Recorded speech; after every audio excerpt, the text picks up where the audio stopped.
Well, joining me via Skype is Dr. Uju Agomo, the Executive Director, Prisoners Reform and Welfare Action Power. Thank you very much, Dr. Uju, for talking to us on this matter. Looking at the figures we just rolled out, quite a staggering figure there, and it brings to mind the judicial system and how we have prisoners who are awaiting trial. What's your take on this? Yeah, I think this is indeed a very serious matter. First of all, let me just say that in every jurisdiction, you will always have people who are awaiting trial. Why it is difficult and more troubling for Nigeria is that we're talking about a disproportionate number of those who are in custodial facilities as persons who haven't had their trials completed. The other thing is also the duration it takes for that completion to happen. So this is really bad. And I think in terms of the African continent, we are doing very, very bad on this. It's only countries that are either in conflict or post-conflict situation that have that kind of proportion in terms of those who are awaiting trial. But again, as you said, it is a problem that is traceable to a whole lot of issues in terms of the criminal justice system. So right from the point of arrest to the point of conviction. So that's a systemic thing. So the interventions have to happen all around the chain. Now, in April of 2019, as this year, the Federal Executive Council approved a contract of 2.8 billion naira for the installation of a digital web-based integrated system to aid prison decongestions in Nigeria. How do you think this will help? I mean, data is important. Capturing of persons who come into facilities is important. But first, let me explain that we have close to about 18 institutions in this country that do keep people in terms of pretrial detainees. And these include police cells, EFCC cells, DSS cells, and the rest of them. Or the correctional service. Now, of all of these, perhaps it is in only the Nigerian Correctional Service that attempt to keep an up-to-date data. So if we need to have proper information around this, we need to understand how many persons are kept in all the detention facilities in this country.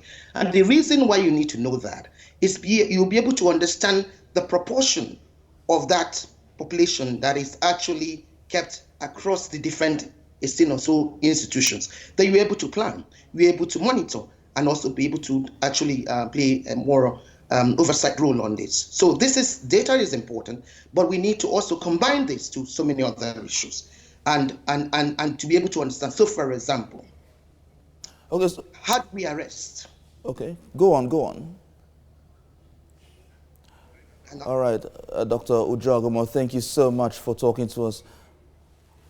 Thank you very much for talking to us on this. We'll talk more on this same issue as time goes on. Thank you so much. Joining me via Skype is Dr. Uju Agomo, Executive Director, Prisoners Reform and Welfare Action Power. Good morning. Thank you for joining us on TVC Breakfast. Good morning. Now, the issues of decongesting prisons, the discussion around the decongesting prisons did not start today or recently. This has been a long time coming. But then the direction the government wants to go now is starting with persons who are awaiting trial. Is that the way to start from your point of view? I mean, basically, you know that the number of persons who are awaiting trial is actually a very high figure in this country, and it's not a good thing. Now, it's important to note that of the over 240 something plus prisons, including satellite prisons across the country, it's not all of them that are congested. You have prisons that are locking below capacity.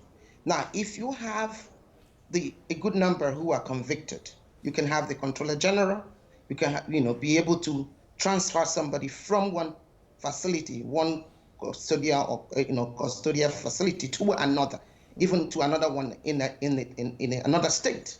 whereas the controllers of the state can do the same for the facilities that are within their states. But if if they are awaiting trial, it's more difficult because these people may have to go to court. The logistics and all that is a little bit more difficult. So dealing with the number of persons who are awaiting trial first is a very good thing. More so, it's important to know whether these persons are innocent or guilty. And well, we understand, if I may cut in, we understand how the justice system is in Nigeria, where you have to go to court back and forth. And in the process, it may take years before this person gets justice. So how do we hurry up these cases in court? The role of the courts or the judiciary to ensure that all of these cases are hastened up? Basically, there are two major things that you need to do. I mean, that actually determines the number of persons you find in pretrial justice or pretrial detention. One is the rate that these people are brought into the facilities, and second is the duration. So the first thing is to make sure that people are not just arrested and detained for reasons that are not necessary. Secondly, to be able to use bail in a way that the law envisages it. So if you are denying somebody bail, you are denying the person bail because of the fact that you think that that person will not present themselves, at the date that you have fixed, or you think that the person will commit further crimes, or you think that the person will interfere with investigation. Other than that, so if you do the needful, proper investigation before persons are kept in detention, and then you make sure that you have your facts ready so that once you get into the court, and that the court is able to deal with it. And if you look at the Administration of Criminal Justice Act, and indeed the Administration of Criminal Justice laws of various states, you have time limits. So we need to be able to comply with the provisions of this law. So, and as I had said earlier, this is a system.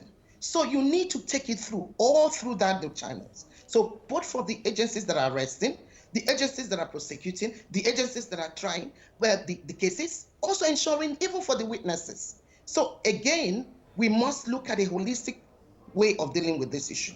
But in terms of the facilities in, the persons who are already in detention, in custodial facilities, it's good to prioritize awaiting trial. It's good to prioritize those that have not been convicted because it's a huge number. It has a lot of impact, both on the way the facilities are run. Also, it has a lot of impact, both on issues around rehabilitation. So I think it's critical that we are able to have from the court decisions as quick as possible in relation to whether this person is guilty or not. And if the person is guilty and you've convicted the person, is the person going to be given custodial sentence or non-custodial sentence? And on the basis of that, the correctional service can then plan a proper regime, do a proper risk and needs assessment, and have a proper intervention, knowing what the sentence duration is.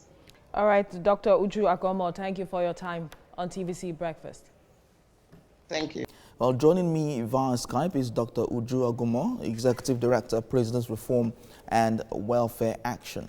Thank you very much, Uju, for talking to us. Now, the government is embarking on prison reforms. Of course, decongestion of prison is another situation there. In 6 months, the Minister of Interior wants to decongest the prisons. How do you think he should systematically handle that situation such that in 6 months, we have a lot of prisoners released and our prisons can come back to correctional centers? First, I think, it's important to commend the focus on awaiting trial persons.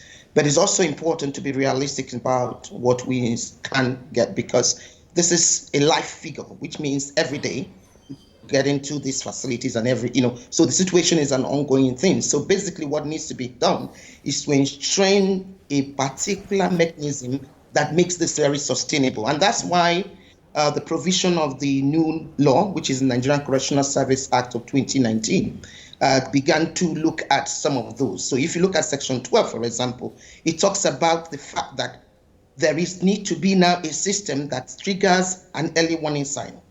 So once that population is getting to exceed the particular capacity allocated to the facility, that the controller of the state and the officer in charge of the particular facility, which is a particular custodial facility, should at least alert certain persons. So again, the point being made is to ensure that we are actually putting mechanism in place to implement that Section 12, because apart from this triggering of the early warning signs, there is a 3-month period. So there must be clarity in terms of what the relevant agencies must do within the 3-month period once that trigger has actually gone off, so that before the expiration of that 3 months. So again, also in terms of the steps that needs to be taken. So I give an example of Abia State. We in September, first week of September, we had a session here in Abia State, which was actually looking at the issues around implementation of the Nigerian Correctional Service Act vis-a-vis the non-custodial provisions of it, alongside the implementation of the Abia State Administration of Criminal Justice Law 2017. And the Attorney General of Abia State quickly noted that he had a particular number of persons that he had his file. So the controller of the state indicated and said, okay, I have 1,400 persons who are waiting trial. And the Attorney General said, wait a bit, I have 500 files. So where are the rest? Where are the rest? So that began to trigger up an information. He said, I need to have all the data. I need to have all the names so that he can begin to trace these cases. And it became obvious that some of the files were not passed by the police to the office of the Attorney General of the state.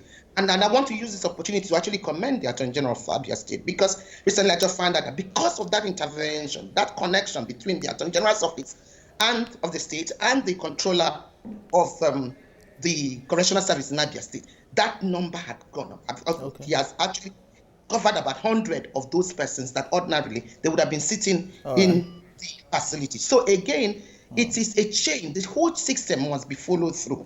Let's look at ways of implementing the provisions of Administration of Criminal Justice Act of 2015 and the Administration of Criminal Justice Laws of the state and Section 12 of the Nigerian Correctional Service Act 2019.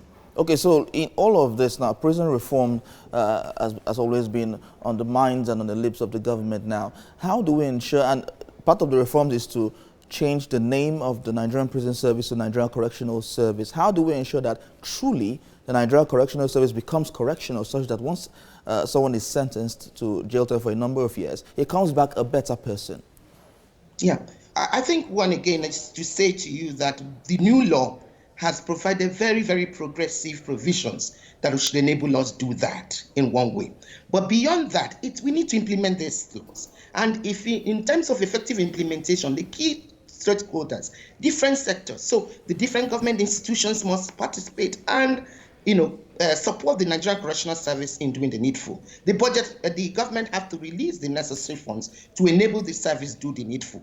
Civil society organizations, especially those in the various states, that need to begin to provide support to enable this happen. All right. It's also important to track and then place oversight. We must monitor what is happening. And I think we, as having a very good law, it's one thing. It's now, let's make sure we support this process of implementing it. All right, Dr. Uju Ogunmo, thank you so much for talking to us on this. Thank you.